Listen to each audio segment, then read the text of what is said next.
اور خود طلباء کو ادنا چیزوں کی طرف سے موڑ کر ان کے مقام اعلیٰ اور منصب جلیل پر فائز کرنے کی پوری صحیح فرماتے تھے۔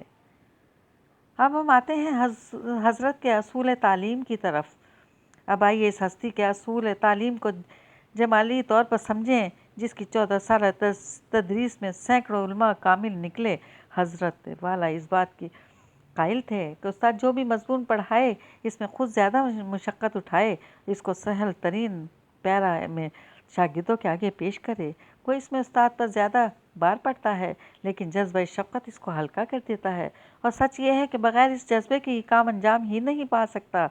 نمبر 2، حضرت اقدس کو یہ بھی اصول تھا کہ مشکل اور پیچیدہ مقام کو پہلے سلیس تقریر میں حاصل کیا جائے، اب جب طلباء خوب سمجھ لیں تو اس مقام کا تعارف کرایا جائے۔ چنانچہ مدرسہ جامعہ علوم کے شاگرد اول مولوی فضل حق صاحب، جو بعد میں مدرسہ قنوج میں مدرس بنے، کو صدرا کا مشہور مقام مثنیٰ بالنکیر ریر درپیش ہوا، جو بہت ہی مشکل سمجھا جاتا ہے، تو حضرت نے پہلے اس کی آسان تقریر فرما دی، اور پھر جب وہ اچھی طرح سمجھ گئے تو فرمایا کہ یہ وہی تو مقام تھا جس کو مسنۃ بالتقریر کہتے ہیں۔ اس پر وہ دنگ رہ گئے کہ ہم تو بہت ڈرتے تھے، لیکن یہ تو کچھ مشکل نہ نکلا۔ نمبر 3، حضرت اقدس یہ بھی پسند نہ فرماتے تھے کہ طلباء کے آگے زائد از ضرورت تقریر کی جائے، جس سے مقصود محض اظہار قابلیت ہو اور جس کی وجہ سے اصل مطلب خلط ملط ہو جائے۔ چنانچہ ناصر خود اس اصول پر کاربند تھے، بلکہ اور مدرسین پر بھی اس نظر سے نگرانی فرماتے تھے۔ نمبر 4، ہفتہ واری تقریروں اور مناظروں سے بھی حضرت اقدس کو اختلاف تھا، اور بجا اختلاف فرماتے تھے کہ اس کی وجہ سے طلباء کی توجہ ہفتہ بھر اسی ایک موضوع تقریر و بحث کی طرف لگی رہتی ہے، اور اصل درس میں جرح واقع ہوتا ہے۔ حضرت اقدس رحمۃ اللہ علیہ فرماتے تھے کہ جب کتابیں اچھی طرح پڑھ لیں تو پھر تقریر و مناظرہ سب کچھ آ جاتا ہے۔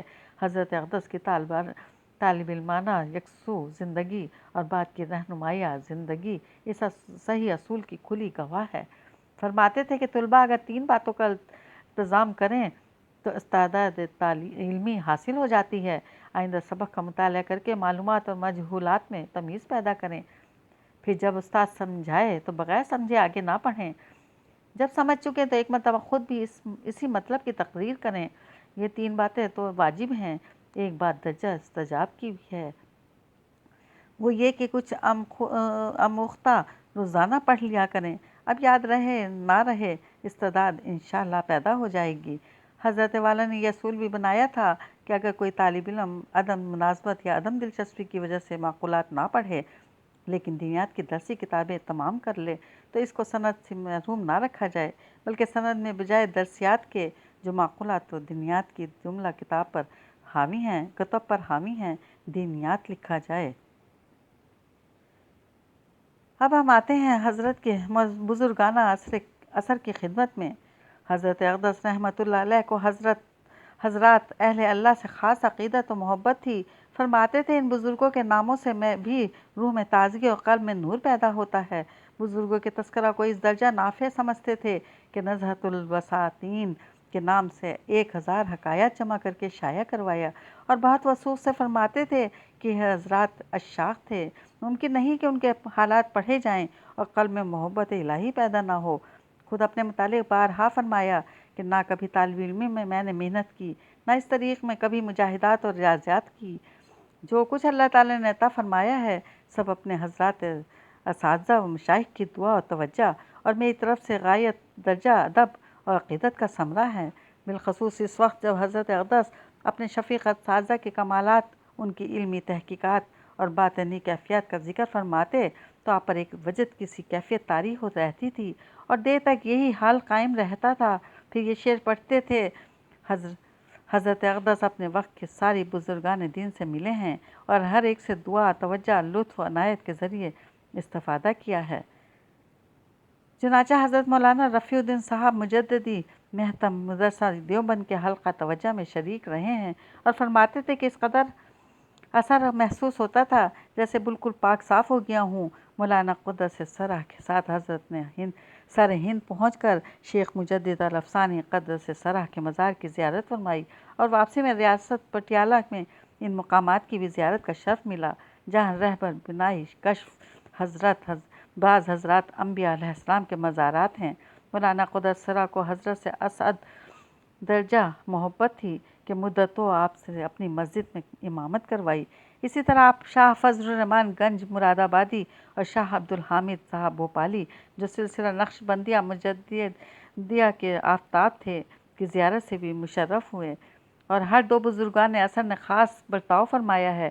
اول ذکر بزرگ سے تو اس حد درجہ محبت بڑھی کہ انہوں نے آپ کو اپنے وہ احوال بھی سنائے جو اوروں سے بیان نہ فرماتے تھے۔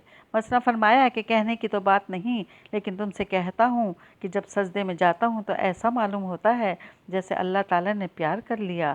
یہ بھی فرمایا کہ بھائی جنت کا مزہ برحق، کوثر کا مزہ برحق، لیکن نماز میں جو مزہ ہے کسی چیز میں نہیں۔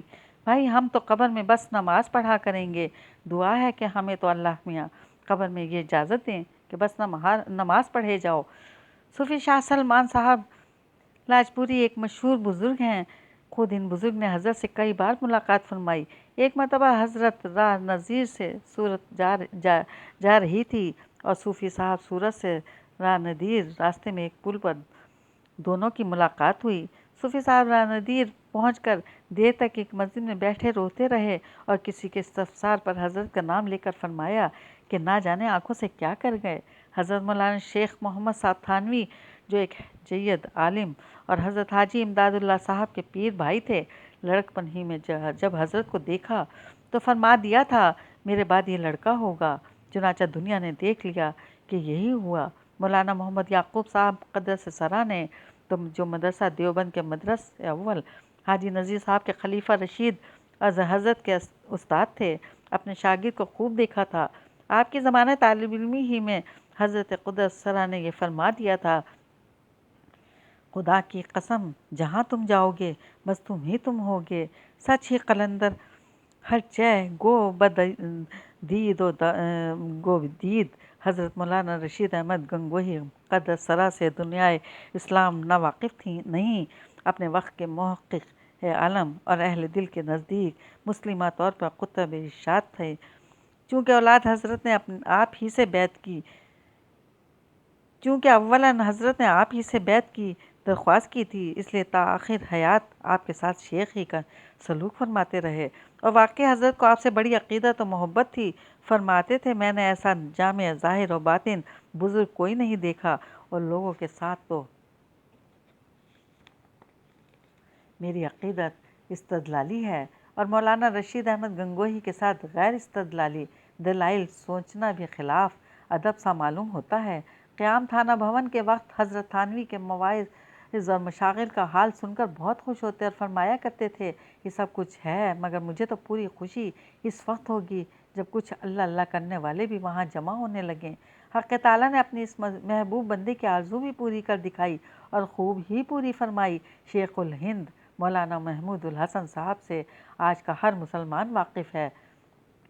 حضرت رشید احمد گنگوہی کے خلیفہ خاص اور بانی دیوبند حضرت مولانا قاسم صاحب کے شاگرد خاص تھے، ہماری حضرت کے اساتذہ تھے اور اپنے شاگرد کا 100 درجہ احترام فرماتے تھے کہ سراپا فضل و کمال اور مدنِ حسنات و جبرات کے عنوانات سے مخاطب کرتے تھے۔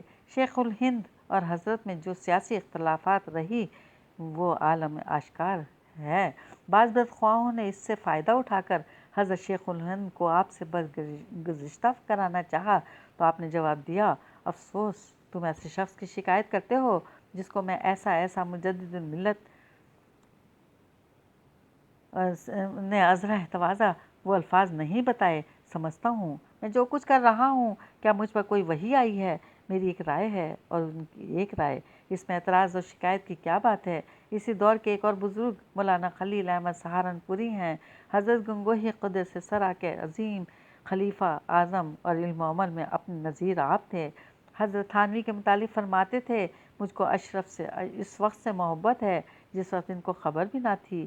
آپ کے مواعظ کے متعلق یہ رائے رکھتے تھے ان کے بیان میں انگلی رکھنے تک کی گنجائش نہیں، ان کے ہوتے ہوئے کسی کو واعظ کہنا منہ چڑھانا ہے۔ یہ تو ان چند بزرگوں کا بالکل جمالی تذکرہ ہے جو مطلع شہرت کے درخشندہ ستارے ہیں، ان کے علاوہ اور اکابر وقت مثلاً مولانا عبدالحی صاحب فرنگی محلی، مولانا محمد نعیم صاحب فرنگی محلی، مولانا خلیل پاشا صاحب مکی قدس سرا اور دیگر 20 بزرگان دین سے ملاقات رہی ہے، اور حضرت نے ان کے لطف و کرم کو اپنے جانب مبذول کرایا ہے، اور وہ حضرت کے علم و اخلاص سے متاثر ہوئے۔ اہل حق میں یہ قبولیت اللہ تعالیٰ کے دین کی ہے۔ اب ہم آتے ہیں شیخ دورہ سے متعلق اور حج بیت اللہ۔ گزر چکا کہ مجدد الملت کی پیدائش ایک مجذوب حضرت حافظ غلام مرتضیٰ صاحب کی دعاؤں کا نتیجہ تھی، اور انہی بزرگ نے آپ کا نام اشرف علی رکھا تھا اور آخر وقت تک اپنی محبت و توجہ سے سرفراز کرتے رہے۔ یہی وجہ تھی کہ غیر شعوری طور پر حضرت میں عشق کی جلوہ آرائیاں پائی جاتی تھیں۔ ایک بار قطب ارشاد حضرت مولانا رشید احمد صاحب گنگوہی کسی ضرورت سے دیوبند تشریف لائے تو حضرت ایک ہی نظر میں گھائل ہو گئے، اشتیاق سے مسافے کے لیے آگے بڑھے، شوق نے بے قابو کر دیا تھا، پاؤں بے اختیار پھسل پڑا، حضرت قدس سرا نے تھام لیا۔ وہ بیعت اور اس کی حقیقت سے ناآشنا تھے، مگر کشش اس بلا کی ہوئی کہ بیعت کی درخواست پیش کر دی۔ حضرت قدس سرا نے دوران تعلیم اس کو مناسب نہ سمجھا اور انکار فرما دیا، لیکن خاطر اشرف میں یہ خیال بصورت حسرت برابر پرورش پاتا رہا، اور جب 1299 میں حضرت مولانا گنگوہی عازم حج ہوئے تو خود انہی کے ذریعے شیخ العرب و عجم حضرت حاجی امداد اللہ صاحب قدس سرا کی خدمت میں عرضین گزارا آپ مولانا سے فرما دیں کہ مجھ کو بیعت کر لیں۔ نہ جانے دونوں عرفہ میں کیا راز و نیاز رہا، بظاہر یہی ہوا کہ حضرت حاجی صاحب قدس سرا نے جواب میں خود ہی بیعت فرما لیا۔ اس وقت مجدد الملت کی عمر 19 سال کی تھی۔ حضرت مجدد الملت تو ابھی پیدا بھی نہ ہوئے تھے کہ شیخ العرب و عجم قدس سرا نے مکہ معظمہ کی سکونت حاصل کر لی تھی، لیکن جب بصیرت کی آنکھ کھل جاتی ہے تو زمان و مکان کے سارے رجحانات اٹھ جاتے ہیں۔ عارف باللہ حضرت حاجی صاحب نے وہیں سے تھانہ بھون کے اس در شہوار کو جلوہ دیکھ لیا تھا۔ ابھی طالب علم ہی تھے کہ حضرت قدس سرا نے آپ کے والد ماجد کو کہلا بھیجا تھا کہ تم حج کو آؤ، اور جب آؤ تو اپنے بڑے لڑکے کو لیتے آؤ۔ غز شوال 1301 میں جبکہ مجدد الملت طالب علمی کی زندگی ختم فرما کر کانپور میں اشاعت و علوم میں مصروف تھے، سفر حج کے سامان پیدا ہو گئے۔ تفصیل کے لیے دیکھو اشرف السوانح۔ حضرت والا اپنے والد ماجد کی معیت میں زیارت حرمین شریفین کے لیے روانہ ہوئے۔ جوش کا یہ عالم تھا کہ جب کسی ملاقاتی نے آپ کے والد ماجد سے سمندر کے تلاطم کا ذکر کیا تو فوراً کیا اٹھے، چہ غم دیوار امت را کہ باشد چوں تو پشتی باں، چہ پاک از موج بحراں را کہ درج دارو نوح کشتی۔ ہاں، اسی جذب و اشتیاق سے مکہ معظمہ پہنچے، حضرت حاجی صاحب سے نیاز حاصل کی، شیخ قدس سرا بہت خوش ہوئے اور دست و دست بیعت کی نعمت سے سرفراز کیا۔ بعد فراغت حج خود فرمایا کہ تم میرے پاس 6 مہینے رہ جاؤ، لیکن حضرت والا کے والد ماجد نے مفارقت گوارا نہ کی، اور حضرت حاجی صاحب نے بنائی احترام شریعت فرمایا کہ والد کی اطاعت مقدم ہے، اس وقت لے جاؤ پھر دیکھا جائے گا۔ چنانچہ 20 سالہ عمر میں پہلی بار فریضہ حج سے فارغ ہو کر 1302 میں ہندوستان لوٹ آئے۔ دوران قیام مکہ معظمہ حضرت والا پر عرض پاک کا احترام و ادب اسد درجہ غالب رہا کہ وہاں تھوکتے ہوئے بھی تأمل فرماتے تھے، اور جس وقت بیت اللہ شریف پر پہلی بار نظر پڑی ایسی کیفیت شوقیہ بخدائیہ پیدا ہوئی کہ خود فرماتے تھے ایسی کیفیت مجھ پر عمر بھر طاری نہیں ہوئی۔ حج ثانی اور صحبت شیخ، عشق کی چنگاری تو پہلے ہی سے موجود تھی۔ حضرت حاجی صاحب کے تعلق نے ان کو خوب ہوا دی اور عرض پاک کے قیام نے اس کو خوب بھڑکایا، لیکن واپسی پر پھر بھی اس شعلے میں سوختہ سامانی کی صفت نہ آتی تھی۔ برابر مصروف درس و تدریس اور مشغول و تقریر و تحریر رہے، سینکڑوں کو عالم بنایا اور ہزاروں کے دل میں دین کی عظمت بٹھائی اور اس کا سکہ جمایا۔ ادھر شیخ کامل سے خط و کتابت برابر جاری تھی، اور توجہات شیخ برابر شامل حال تھیں، اندر ہی اندر آگ بھڑک رہی تھی۔ ان احوال کو نتیجہ یہ ہوا کہ اب 1307 سے زندگی نے دوسرا پلٹا کھایا۔ باطنی شغل سے از درجہ دلچسپی بڑھی کہ سارے تعلقات سے دل سرد ہو گیا۔ اپنی شیخ سے ترک کے ملازمت کا مشورہ لیا، مگر جواب ملا کہ نام بہجت سمامہ نظیر بتمیز رسید از سما حال ذوق و شوق اثار ترقی فمہید مسرت بر مسرت افروز حق تعالی برکت زیادہ کند بخلق اللہ فیض دینی رسائی دان راہ قرب وصول اللہ است۔ حضرت اقدس نے حسب ارشاد مرشد درس و تدریس کو جاری رکھا اور 1310 تک ضبط و سکون کے ساتھ کام کرتے رہے، لیکن اب شوق اضطراب نے مجبور کر دیا اور اپنی شیخ کا وہ ارشاد کہ میاں اشرف علی تم میرے پاس 6 مہینے رہ جاؤ کسی پہلو چین نہ لینے دیتا تھا۔ عزم فرمایا اور راہ کھل گئی۔ پھر کیا تھا، مکہ معظمہ کو چل نکلے۔ عجب ذوق و شوق کا عالم تھا۔ قطب عالم حضرت حاجی صاحب تو چاہتے ہی تھے کہ 6 مہینے کے لیے حضرت والا آ جائیں، دیکھ کر از درجہ مسرور ہوئے، گویا حضرت یعقوب علیہ السلام کو یوسف گم گشتہ پھر ہاتھ آ گئے، اور بہت ہی عنایات اور توجہات فرماتے رہے۔ ادھر قوت افاوزہ کا وہ حال اور ادھر قابلیت استفاضہ از درجہ۔ کچھ ہی عرصہ میں شاگرد، استاد، مرید اور پیر ہم رنگ ہو گئے۔ خود حضرت شیخ بے ساختہ فرماتے تھے کہ بس تم پوری میری طریق پر ہو۔ جب مجدد الملت کی کوئی تحریر نظر سے گزرتی یا تقریر سننے میں آتی تو بے اختیار کہہ اٹھتے، جزاکم اللہ، تم نے تو بس میری سینے کی شرح کر دی۔ علوم معارف سے متعلق کوئی کچھ پوچھتا تو مجدد الملت کی طرف اشارہ کر کے فرماتے، ان سے پوچھ لو، یہ خوب سمجھ گئے ہیں۔